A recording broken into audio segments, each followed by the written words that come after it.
अपने कार्य क्षेत्र को भगवान की सेवा समझिए, गंभीर भाव से रहिए, विनम्र रहिए और खूब नाम जप कीजिएगा। जीवन को उन्नतिशील बनाना है। जब तक भगवान न मिल जाए तब तक हमारी यात्रा रुकनी नहीं है। लौकिक पारलौकिक सब क्षेत्रों को पार करते हुए एक बार ठाकुर जी के देखें, जिसके हम असली में हैं, एक बार भरनेत्र उसको तो भी देखें। अनंत जन्म व्यतीत हो गए इसी माया में भ्रमित होते हुए, न जाने किस किस को अपना बनाया, सब छूटते गए। एक बार जो अपना है उसको तो देखें, जो एक बार अपना असली पिता है, जिसने मुझे प्रकट किया है, जिसने मुझे बनाया है, एक बार उसको देखें। एक बार लालसा होनी चाहिए। सुनते हैं बड़े सुंदर हैं, यार एक बार तो देखना चाहिए ना, बड़े सुंदर हैं, देखने योग्य हैं, अपने हैं, प्यारे हैं। तो एक बार ये लक्ष्य बना लेना चाहिए कि आप चाहे जिस जन्म में मिलो, ये आपके ऊपर छूट है, लेकिन प्यारे अब मैं आपसे मिलना चाहता हूँ। आपने सब सुख देख दिए, दिखा दिए, अब हम मुझे नहीं चाहिए, अब मुझे आप चाहिए। और अगर आप चाहिए तो सारे सुख आपके चरणों में अपने आप आ जाएंगे। और आपसे विमुख होने पर देखो, हनुमान जी महाराज रावण से बोले कि तेरे पास सब कुछ है लेकिन विवेक नहीं। जिनके द्वारा तुझे सब कुछ मिला है उन्हीं की पत्नी का अपहरण करके तू सुख चाहता है। तो शंकर सहस्र विष्णु आज तो ही सकहि न राख राम कर द्रोही। हजारों शंकर हजारों विष्णु मिल जाएं तो भी तुझे भगवान राम से द्रोह करने के कारण तेरी रक्षा नहीं कर पाएंगे। और अंततो गत्वा बंदर उसकी खोपड़ी पे पैर मारते हैं। ये हाल देखकर मंदोदरी कहती है कि राम विमुख अस हाल तुम्हारा, रहा न को कुल रोवन हारा। आज जिस समय तू चलता था मैंने देखा है, दिशाओं के दिग्गज कांपते थे। आज वही रावण तेरी खोपड़ियों को बंदर लात मार रहे हैं। ये हालत भगवान से विमुख होने के कारण हुई। तो हम उन भगवान के सन्मुख हो, उन भगवान को प्राप्त करें तो मनुष्य जीवन की सफलता है। खूब आनंद पूर्वक रहो, मस्त रहो, भगवान के आश्रित रहो।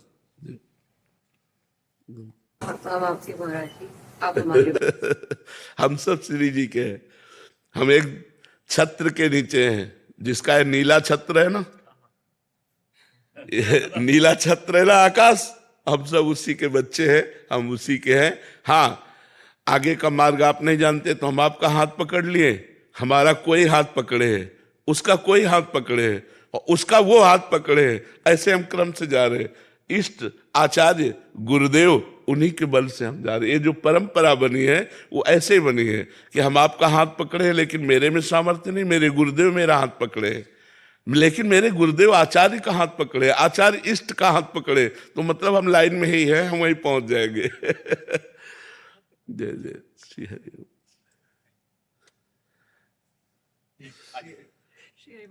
श्री हरि, खूब जाओ, मस्त रहो। अलका श्रीवास्तव जी। राधे राधे महाराज जी। महाराज जी, योग क्षेम मतलब जीवन यापन से जुड़े खर्च की चिंता बनी रहती है, इससे ऊपर उठने के लिए महाराज जी क्या करें?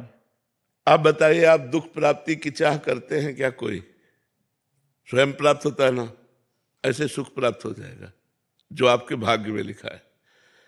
सुख और दुख के लिए आपको प्रयास नहीं करना, आपको प्रयास करना है सुख और दुख से परे परमानंद की प्राप्ति के लिए, भगवान की प्राप्ति के लिए। यदि आप भगवान की प्राप्ति के लिए प्रयास करते हैं तो आपको योगक्षेम की चिंता नहीं करनी पड़ेगी, क्योंकि स्वयं ठाकुर जी कह रहे हैं, अनन्यश्चिन्तयन्तो माम ये जनाः पर्युपासते तेषां नित्याभियुक्ता नाम योगक्षेमं वहाम्यहम्। जो मेरा अनन्य चिंतन करता है उसके योग और क्षेम का वाहन मैं स्वयं करता हूं।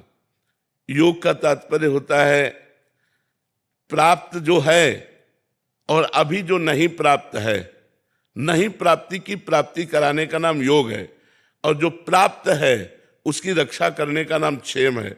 जो नहीं प्राप्त है वो स्वयं ठाकुर जी प्राप्त कराएंगे, और जो प्राप्त है उसकी रक्षा स्वयं ठाकुर जी करेंगे। वो देख रहा है योगक्षेमं वहाम्यहम्, वो ऐसे थोड़ी बोल रहा है, वो सच्चिदानंद है, वो सत्य नारायण है, वो जो बोलता है वो करता है। उन्होंने कहा योगक्षेमं वहाम्यहम्, मेरा सिर्फ कार्य है उसका आश्रय लेकर चिंतन करना, और उसका कार्य है व्यवस्था करना।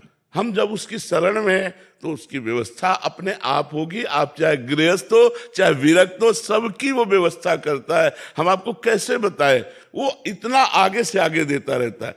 आपको क्यों नहीं मिलता है? क्योंकि आप अहंकार से अपना पोषण कर रहे हैं, भगवान से नहीं।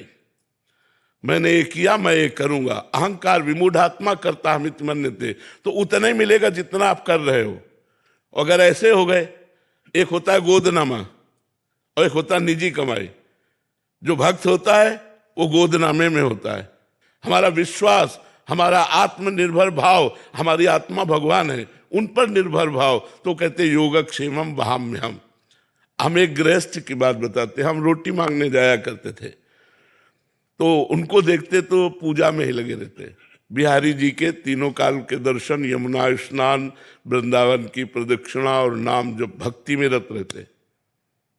उनकी बेटी सयानी हुई, कोई अर्थ की व्यवस्था नहीं कि आपकी बेटी सयानी हो रही और ब्याह करना है और आप रात दिन पूजा में केवल लगे रहते। आपकी आय कोई है नहीं। जो रेलवे में तो उससे जो उनको मिलता था पेंशन, उसी से उनका चलता था। वो बिल्कुल बिल्कुल विरक्त संत जैसे गृहस्थी में। तो उनका बाबा, हम बिहारी जी की वो बात देखते हैं जो उन्होंने कहा योगक्षेमम वहाम्यहम्। मैं पूर्ण भरोसे पे हूं, जिस तारीख को जिस समय होना होगा वैसा होगा। एक परमहंस जी थे, अभी उनका शरीर पूरा हुआ, बड़े ब्रज के गुप्त परमहंस थे, उनको कोई जानता नहीं था। वो एक इंजीनियर को गुड़गांव से लेकर के आए बिहारी जी के दर्शन कराने। तो वो उनके यहाँ पहुंचे, पहुंच कर कहा कि तुम्हारी बेटी ब्याह लायक है यार, ब्याह नहीं करोगे? तो उनका कोई संयोग बैठेगा तो देखेगा, हम तो बिहारी जी के ऊपर है। तो कहा ये इंजीनियर है, ठीक रहेगा? इंजीनियर से कहा लड़की ठीक रहेगी? उन्होंने कहा जी 5 मिनट हम बात करने। बोले बात कर लो, ब्याह हो गया। कैसे बिहारी जी करते, कैसे व्यवस्था करते, योगक्षेमम वहाम्यहम्। ये कोई भगवान ने मजाक नहीं की, गीता जी में स्वयं भगवत वाणी, पर हम ऐसे नहीं हो पाते। हम कहते हैं ऐसे रहो, तुम बचाने की कोशिश मत करना, तलवार आएगी और तुम्हारे गले में हार बन जाएगी, वो तुम्हारे गले को छू भी नहीं सकती यदि भगवत आश्रित हो। 5 वर्ष का बालक प्रहलाद है, त्रिभुवनपति हिरण्यकश्यप है, आग में जलाता है, जहर पिलाता है, हर कोशिश मारने की करता है, लेकिन 5 वर्ष के बालक का बाल भी बांका नहीं कर सका। और भगवान ने नरसिंह रूप धारण करके फाड़ के फेंक दिया उस वरदानी, विशेष विशेष वरदान प्राप्त किए हुए हिरण्यकश्यप को भगवान ने फाड़ के फेंक दिया। और 5 वर्ष के बालक का वो त्रिभुवनपति होने पर भी बाल बांका नहीं कर पाया। ऐसे भगवान हमारे हैं, भगवान की अनंत सामर्थ्य है। हम भगवान के आश्रित नहीं हो पाते, इसलिए हमें बात नहीं। अरे योगक्षेमम वाम्यम, ऐसा मत सोचो कि केवल बाबा जी का ही योगक्षेमम वाम्यम। भगवान अपने भक्त का योगक्षेमम। अर्जुन बाबा जी हैं क्या? अर्जुन के रथ की बागडोर पकड़े हुए अखिल ब्रह्मांडों का नायक वहां बैठा है जहां अर्जुन की जूतियां है। रथी जब खड़ा होता है तो उसकी पादुका जहां होती वहां सारथी का निवास। कौन है? ध्येयम सदा परिभवग्नम अभीष्ट दोहम तीर्थास्पदम शिव विरंच नुतम शरण्यम भृत्यार्तिहम प्रणत पाल भवाब्धिपूतम वंदे महापुरुष ते चरणारविंदम। जो भगवान शंकर ब्रह्मादि है, जिनके चरण रज की वंदना करते हैं, वो भगवान श्री कृष्ण है। और बैठे कहाँ है? सारथी बने बैठे हैं। तो हमें विश्वास होना चाहिए, विश्वास के बिना भक्ति नहीं और भक्ति के बिना सदगति नहीं। इसलिए चाहे गृहस्थ हो चाहे विरक्त हो, भगवान पर विश्वास करो, उसका चमत्कार देखो, उसका चमत्कार देखो, भगवान कैसे रक्षा करते हैं। महाराज जी, आपने बोला कि अप्राप्त की प्राप्ति और जो प्राप्त है उसकी रक्षा करते हैं प्रभु। महाराज जी, यहाँ जब मनोकामना वाली बात आती है कि हमने भगवान से मांगा फिर दिया नहीं, क्यों दे? भगवान तुम्हारे नौकर है। तुमने तपस्या की, तुमने साधना की, तुमने उपवास रखे, तुमने व्रत रखा, तुम तीर्थयाटन किए, तुम कितना नाम जप किए, क्यों दे दे? हमने बताया है कि 2 प्रकार से भगवान देते हैं।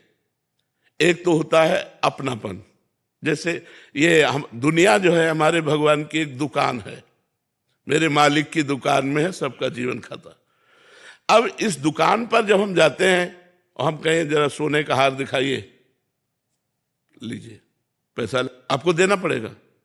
अच्छा, घर का आदमी गया और उसने कहा ये हार तो हमें बहुत पसंद है, ले लीजिए, उससे पैसा मांगेगा क्या? तो या तो भगवान के बनो, तो आप मेरा स्वामी है, मैं उनका दास हूं, वो मेरा पिता है, मैं उनका पुत्र हूं, जिधर चाहूं, जो चाहूं, जब चाहूं, जहां चाहूं वहां उपस्थित करवा दूं, क्योंकि वो अखिल सामर्थ्यशाली है। या तो घर के बनो, उनके दास, उनके निज जन बनो, उनके सखा बनो, उनको प्रीतम मानो, और या फिर तपस्या करो। तपस्या करो और फिर भगवान से चाहो तो, जैसे श्री ब्रह्मा जी ने कर्दम जी को आदेश किया, जाओ गृहस्थ धर्म स्वीकार करके संतति उत्पन्न करो। श्री कर्दम जी ने सोचा, बहुत ज्ञानी महापुरुष थे, तो उन्होंने 10,000 वर्ष तपस्या की। दाहिने पैर के अंगूठे के बल खड़े होकर हाथ उठाकर 10,000 वर्ष तपस्या की। भगवान प्रसन्न हुए तो उनका, मुझे मेरे योग्य पत्नी चाहिए। तो आदि सम्राट महाराज मनु की पुत्री देहूति, भगवान ने कहा वो परसों आएंगे और आपका ब्याह कर देंगे। पत्नी भी चाहिए तो 10,000 वर्ष, तो कलयुग में 10,000 वर्ष तो जीना नहीं, 80 वर्ष जीना यार। 10 दिन तो भजन करो, कुछ चाहिए तो भजन करो। ऐसे थोड़ी कि बोल दी जाके कि तुम्हें 100 किलो लड्डू खवा दे, भूखों मर रहे हैं। अरे पूरे विश्व ब्रह्मांड को भगवान पवार है। अच्छा, ये काम नौकर से कहा जाता है। मालिक को तुम नौकर समझ रहे हो कि तुम्हें 50,000 का फूल बंगला बनवा देंगे, हमारा काम कर दो, ऐसे नहीं होता। या तो इतनी तपस्या हो, आपका भजन हो, व्रत उपवास हो, तीर्थयाटन हो, तो मांगिए, अनुष्ठान कीजिए तो पूर्ति होगी। या आप भगवान के बन जाइए कि नाथ आप मेरे स्वामी हैं, मेरी आवश्यकता है, तो भगवान उस आवश्यकता की पूर्ति निश्चित करेंगे, निश्चित करेंगे। विश्वास कीजिए। अगर दो में से आपका कोई न तप है और न संबंध है तो ऐसे मांगने से नहीं मिलता। ऐसे मांगने से तो सब लोग मांगते रहते हैं भगवान से, ऐसे थोड़ी सुनते हैं भगवान। हमारी बात मान लो, भगवान को अपना मान लो। अपना मानने में क्या जाता है, वो तो अपने है ही। और फिर प्यार से उनसे बात करो, वो सुन रहे हैं, मान लो छवि के सामने ही आप ऐसा। हमने आज तक देखा है कि 1 सेकंड में हमें उत्तर मिला है, हमारे हृदय में ही 1 सेकंड में उत्तर आया। अगर हमने कोई प्रश्न किया अपने ठाकुर जी से, कोई बात की, एक तो ऐसे चांस ही नहीं आते, 1 सेकंड में निदान मिला है, 1 सेकंड में निदान मिला है। वो सुन रहे हैं, आप जहां से बोल रहे हो वहीं बैठे सुन रहे हैं, लेकिन आपका परिचय तो होना चाहिए। आपने परिचय तो संसार में किया, भगवान से परिचय किया नहीं। भगवान को केवल एक माना अपनी वासनाओं की पूर्ति का क्षेत्र, सो ऐसा नहीं है। वो भगवान है, बहुत चतुर है, बहुत खिलाड़ी है, ऐसे हाथ में आने वाले नहीं है।